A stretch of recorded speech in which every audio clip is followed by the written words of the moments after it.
Psalm 64 orin Dáfídì orí 64.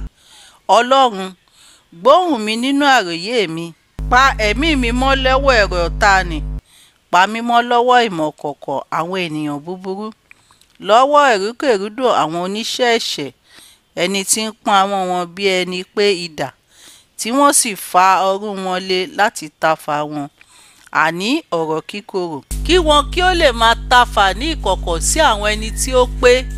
Lójijì ni wọ́n tafà sí, wọn kò sì bẹ̀rù. Wọ́n gba ara wọn níyànjú ní ọ̀ràn búburú. Wọ́n gbìmọ̀ àti dẹkùn sílẹ̀ níkọ̀kọ̀. Wọ́n wí pé, ta ni yóò rí wọn? Wọ́n gbèrò ẹ̀ṣẹ̀.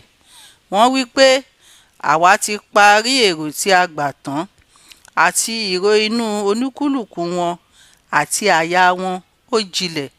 Ṣùgbọ́n Ọlọ́run yóò tafà sí wọn lójijì, ni wọn ó sì gbọgbẹ́.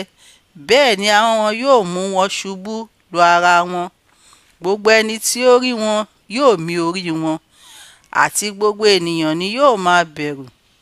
Wọn ó sì máa sọ̀rọ̀ iṣẹ́ Ọlọ́run, nítorí tí wọn ó fi ọgbọ́n ro iṣẹ́ rẹ̀. Olódodo yóò máa yọ̀ nínú Olúwa, yóò sì máa gbẹ́kẹ̀lé, àti gbogbo ẹni dídúró ṣinṣin ní àyà ni yóò máa ṣògo. Àmín.